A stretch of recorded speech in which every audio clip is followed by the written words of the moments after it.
Hoy muchas empresas invierten en publicidad digital, pero no consiguen los resultados que esperan. Y la verdad que esto es algo muy frustrante, ¿no? Para las empresas, para el equipo directivo, para el equipo de ventas, marketing, bueno, etcétera.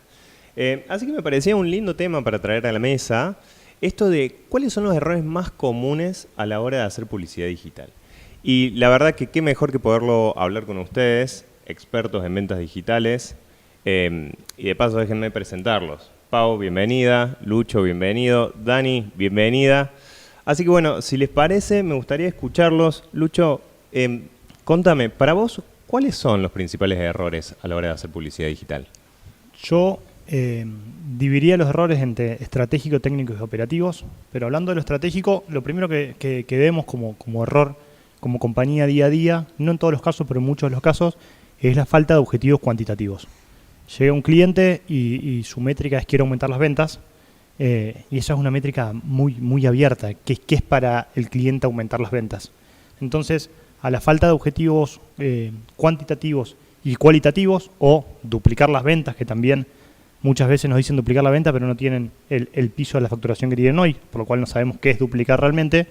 Ante esa petición, nos falta una posible asignación de recursos, y cuando queremos pedir un recurso para lograr el objetivo que se definió, muchas veces no se consigue porque no se le asignan los recursos necesarios, porque como no hay métricas, terminamos conversando sobre puntos de vista o sobre preferencias que quiere invertir cada uno, y eso nos aleja de las posibilidades. Entonces, como para hablar, creo que el primer punto es la definición estratégica del objetivo de manera cuantitativa, y eso desprende un montón de problemas después en la ejecución, que son más tácticos operativos. Bien. Total, Pauli, Dani. Yo creo que es clave entender en qué segmento está el negocio como primer punto de partida para los clientes, qué segmento y qué venta digital hace, ¿no? Porque nosotros podemos apalancar con pauta digital diversos modelos de negocio, pero así como entre los más grandes rubros, la venta consultiva y el e-commerce, creo que es clave entender a quién le estamos vendiendo y que no le podemos vender a todo el mundo.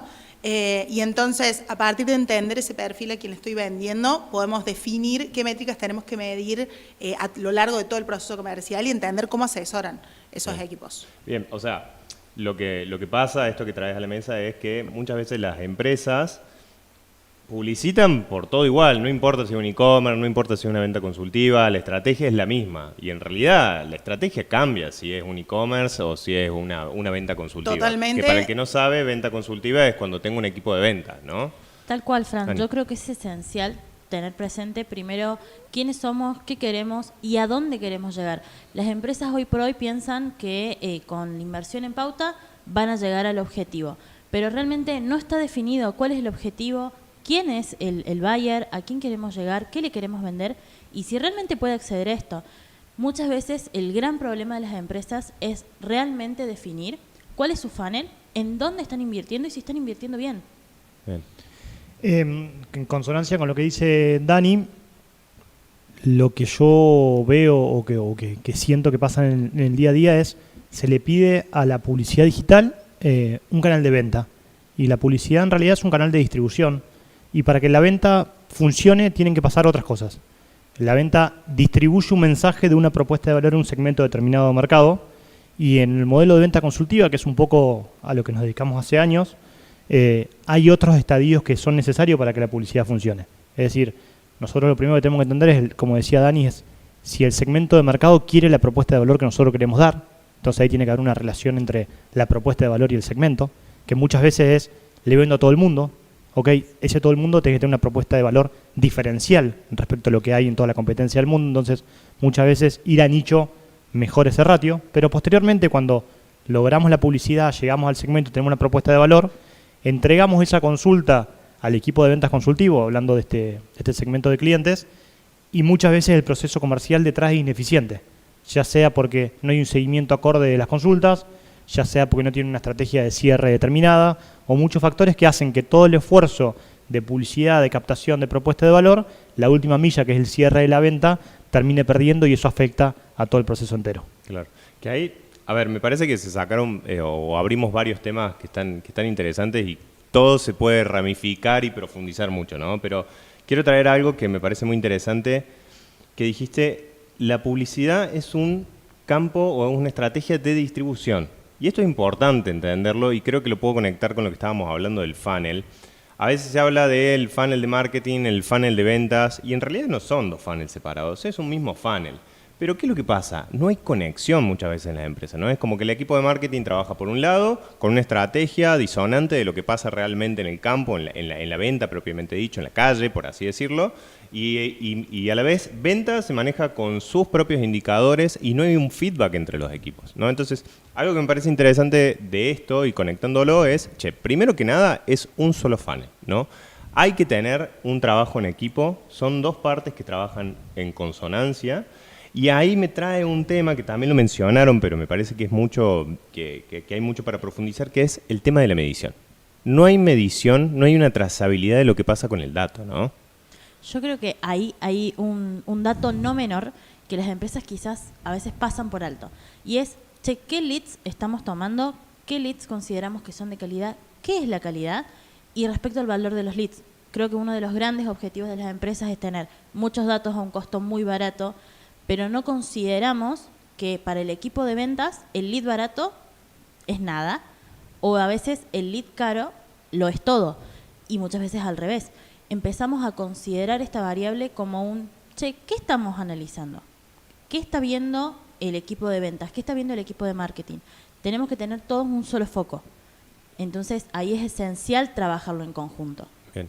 Sí, total. Yo creo que esto que dice Dani de la visibilidad es súper clave, que todos tengan la misma visibilidad, tanto el equipo de marketing como el equipo comercial, y entender qué le funciona, si le funciona el volumen o si le funciona la calidad de esos leads, también es un factor clave a la hora de definir una estrategia para un cliente. La definición de volumen, calidad o el tema de la unificación del canal de funnel creo que lo vamos a profundizar en otro capítulo. Pero volviendo al tema central que mencionaste, que es la medición, si nosotros, hay un dicho que es lo que no se mide no se gestiona, lo que no se gestiona no se mejora, y muchas veces la publicidad entra en un agujero negro de puse plata, salieron ventas, y en el medio de eso hay un montón de etapas. Nosotros, profundizando el modelo de venta consultivo, vos tenés una métrica que es el alcance en el medio de la publicidad, costo por clic, que para nosotros es anecdótico, pero costo por lead, que es el que hablaba Dani. Después de eso es estos leads, cuántos son de calidad, ese costo del lead de calidad. Después de eso es cuánto logré contactabilidad y sentarme a hacer la propuesta. Y después de eso es cuánto cerré. Cada una de esas etapas tienen que ser medida de manera independiente. Y muchas veces, como compañía, elegimos no invertir en tecnología. Y hoy todas estas mediciones son imposibles si no tenemos tecnología transversal que nos acompañe. Totalmente. Nosotros insistimos mucho a los clientes la integración del CRM como canal de medición de la publicidad, aparte de lo comercial. Es decir, entender de las consultas que están viniendo, de qué canal vino, de qué anuncio vino, y entender si este anuncio de calidad está siendo efectivo y retroalimentar la campaña para traer la mayor cantidad de eficiencia posible. Yo creo que esto que dice Lucho es... hay una gran brecha entre la teoría y la práctica. Realmente cuando estamos ejecutando y viendo todas estas etapas y midiéndolas, se hace difícil encontrar una medición asertiva y real entre todas las plataformas de tecnología también, porque si bien hay una plataforma que centraliza o que nosotros utilizamos, que es un CRM, también hay las plataformas de anuncios que te tiran algunas métricas y números, y que en CRM a veces empiezan como a ser disonantes entre sí, tenés que entender cuál es la realidad y contrastar sí o sí con un feedback. Es que acá, Pau, yo creo que es un dato que está buenísimo para tenerlo en cuenta. El delay que hay entre plataformas. Por eso es tan esencial esto que está diciendo Luciano respecto al CRM. Hay un delay de hasta 18 días en Meta Ads que nos marca toda la atribución de los datos. Lo mismo pasa en Google Ads. Entonces, al invertir y al analizar datos, nos estamos olvidando de los delays de plataforma, nos estamos olvidando de la rotura de conversiones, de todo lo que no atribuye a la realidad de la gestión del dato. Muchas veces yo creo que el dato que quizás nos estamos perdiendo es analizar el ROI, analizar el ROAS, cómo estamos realmente invirtiendo, en qué etapa del funnel estamos invirtiendo. Hacemos captación, hacemos remarketing, ¿a dónde realmente tenemos la venta y a dónde está el desarrollo de la estrategia de la empresa? Porque si no analizamos todas estas variables, al final del día lo que tenemos es invertí y vendí. Y en el medio no sé qué pasó. Si es que vendí. Porque Si ese es que vendí, es obvio. el otro gran problema. Si es que vendí. Es que muchas veces acá, cuando pasa esto, nos empezamos a encontrar con los leads no son de calidad. Y muchas veces el lead no es el culpable. Tiene que ver con la gestión, tiene que ver con, lo agarramos en frío, lo agarramos en caliente. ¿Realmente era el segmento que estábamos buscando? ¿Este segmento puede pagar o nosotros queremos que este segmento nos compre? Sin duda, todas esas variables que están diciendo son terriblemente importantes, y la realidad es que hay una diferencia enorme, como decía Pau, entre lo que el libro dice y lo que la calle ejecuta, ¿no? Ahora, sin duda, eso no nos puede paralizar a medir. Digo, en algún lado tenemos que tomar la información. Sí. Yo, a título personal, soy partícipe o defiendo que la información es la del CRM porque es la que ejecuta el equipo comercial. Después lo de campaña, muchas veces tenemos mediciones distintas, etcétera, pero al final si al equipo comercial no le llegó la materia prima para vender, damos en lo mismo. Más allá de que eso es una postura personal mía, la realidad es que tenemos que tomar una métrica o un conjunto de métricas que nosotros creamos necesarias y ejecutar con disciplina semanalmente sobre eso. Y ahí se abre otro campo de acción que tiene que ver con la disciplina en la mejora. Muchas veces esperamos que un cambio mágico de una segmentación escale la venta. Y eso no pasa. Y si pasa, en realidad fue que tocamos un botón que no sabemos cuál es, de repente lo podemos tocar y se cae de nuevo. Entonces, nosotros pregonamos ejecutar una disciplina de reuniones semanales con una metodología de trabajo que es nuestra, que tiene que ver con scorecard de trabajo comercial, en el cual vemos métricas clave que las chicas las pueden decir, y semanalmente ir viendo qué palancas tocamos para tener eso. Ahora, todo eso es imposible si no tenemos el punta a punta de la medición, en el cual en muchos de los clientes no lo tenemos, ¿no? Sí, totalmente. ¿Qué punto este del scorecard? ¿Qué fricciones también se generan cuando el cliente empieza a entender que sí o sí tiene que hacer un seguimiento de estos datos y que no puede quedar ni inconcluso en, sí, llegaron 900 datos y vendí no sé cuánto, y en dónde termina y cómo asesora? Entonces, educar al cliente creo que es como uno de los principales desafíos en el scorecard. En este punto. La verdad que, a ver, acá, medición, creo que podemos hacer un programa completo hablando de medición de problemas.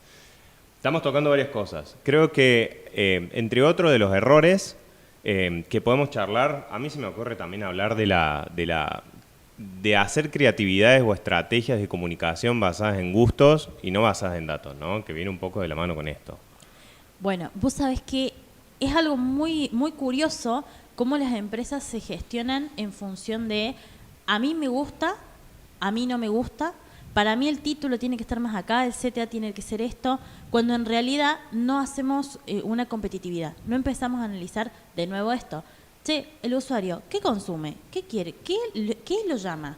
A nosotros nos ha pasado con casos activos de clientes, por ejemplo, de lo que es el rubro desarrollistas, que hasta que le dimos en la tecla, en el proceso de aprendizaje, con respecto a la gráfica, por ejemplo, fue un proceso, fue un aprendizaje, che, estos datos son de calidad, ¿por qué entran así? ¿Por qué cuando ponemos esta variable, si probas todo junto en una sola cosa, no sabes qué es lo que funcionó, que es justamente lo que decía Luciano? En este testeo empezás a reconocer cuáles son las variables repetitivas que te traen un lead de calidad para el cierre de venta en las desarrollistas, por ejemplo. No, y también en la búsqueda a veces de la perfección en esa placa, y que esto se extiende a muchos temas, hacemos una parálisis. No hay ejecución, no hay acción, porque estamos buscando que no, el título tiene que estar 2 milímetros más al costado, no, que el colorcito tendría que ser 2 puntos más abajo. Y si bien está bien, y hay que cuidar la identidad de la marca y la comunicación y demás, hay veces que nosotros decimos, che, tenemos que buscar un producto que sea lo suficientemente viable, ¿no?, para salir y comunicar. Y en el medio, si lo podemos mejorar, lo mejoremos. Pero, ¿qué nos pasa muchas veces con los clientes? Y es algo que todo el tiempo trabajamos en la educación, es, che, salgamos, porque estamos perdiendo tiempo y al final del mes no vas a tener los resultados que estás esperando. Y en el medio no podemos estar 2 semanas viendo si va a estar un poquito más... En cuestiones que son muy detalle, ¿no? No hablo de cuestiones groseras o que hacen en la identidad de la marca.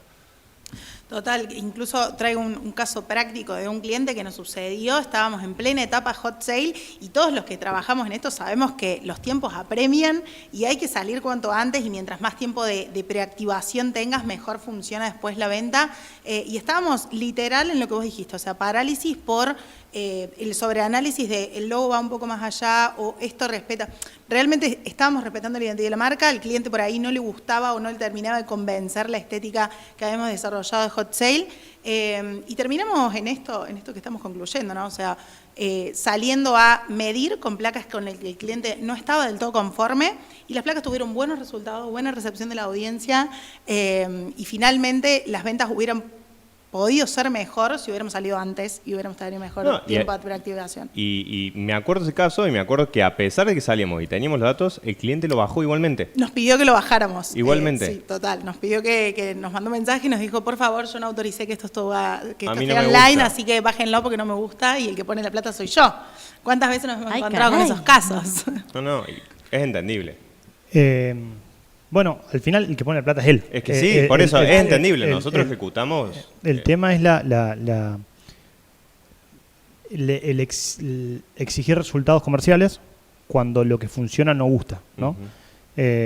Yo creo que, volviendo a lo que vos traes, y después hay una cuestión técnica ahí, creo que es, primero que esto de los gustos, es posible matar el gusto con dato mata relato, si vuelvo a lo mismo que es, si podemos medir. Sí.